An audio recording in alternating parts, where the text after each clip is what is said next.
Hey guys, welcome back to my pregnancy series. So ఈరోజు నాకు aloo fry ఇంకా అలాగే రసం తినాలనిపించింది. సో రెసిపీలోకి వెళ్ళిపోదాం.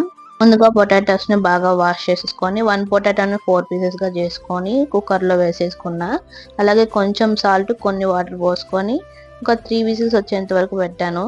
సో మంచిగా బాయిల్ అయిపోవాలి. అవి బాయిల్ అయ్యేలోపు 4 గ్రీన్ చిల్లీస్, 1 ఇంచ్ అల్లం తీసుకొని పేస్ట్ చేసి పెట్టుకోవాలి. సో పొటాటోస్ అయితే బాగా బాయిల్ అయిపోయాయి అన్నమాట. వాటిని పీల్ ఆఫ్ చేసేసి బాగా మ్యాష్ చేయాలన్నమాట. సో ఆ తర్వాత ఒక ప్యాన్ తీసుకొని అందులోకి 1 టేబుల్ స్పూన్ ఆయిల్ తీసుకోవాలి. బాగా ఫ్రై అయిన తర్వాత అందులోకి పోపు దినుసులు, 1 రెడ్ చిల్లీ, 4 గార్లిక్, కొంచెం కరివేపాకు వేసి బాగా ఫ్రై చేసుకోవాలి. సో ఆ తర్వాత 1 ఆనియన్ చాప్ చేసి పెట్టుకున్నాను ముందుగానే. సో అది వేసేసి బాగా ఫ్రై చేయాలి. సో ఆ తర్వాత ముందుగా మనం పేస్ట్ చేసి పెట్టుకున్నాం కదా, సో అది వేసేసుకొని బాగా ఫ్రై చేసుకోవాలి కొంచెం పచ్చివాసన పోయేంత వరకు. సో ఆ తర్వాత కొంచెం పసుపు వేసుకోవాలి, కొంచెం సాల్ట్ వేసుకొని బాగా మిక్స్ చేసుకోవాలి. సాల్ట్ చూసి వేసుకోండి, ఎందుకంటే ఆల్రెడీ మనం ఆలు బాయిల్ చేసాం కదా సాల్ట్ వేసి. సో ఇప్పుడు మ్యాష్ చేసిన ఆలూని వేసుకొని బాగా ఫ్రై చేసుకోవాలి. ఆ మిక్చర్ అంతా ఆలు పట్టేటట్టు. ఆలు ఫ్రై అయితే రెడీ అయిపోయింది. సో ఇప్పుడు మనం రసంకి ప్రిపేర్ చేసుకుందాం.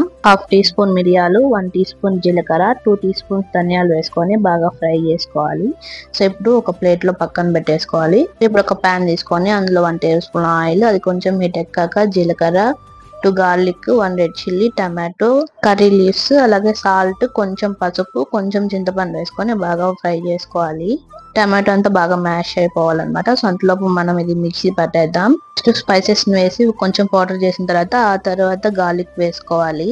సో టమాటో అయితే బాగా మ్యాష్ అయిపోయింది. సో ఇప్పుడు దాన్ని ఇంకా కొంచెం బాగా మ్యాష్ చేసుకుందాం. ఇక్కడ నేనైతే పప్పు గుత్తితో మ్యాష్ చేస్తున్నా. ఒకవేళ మీరు హ్యాండ్ తో చేసుకోవాలంటే కొంచెం చల్లారిన తర్వాత మ్యాష్ చేసుకోండి.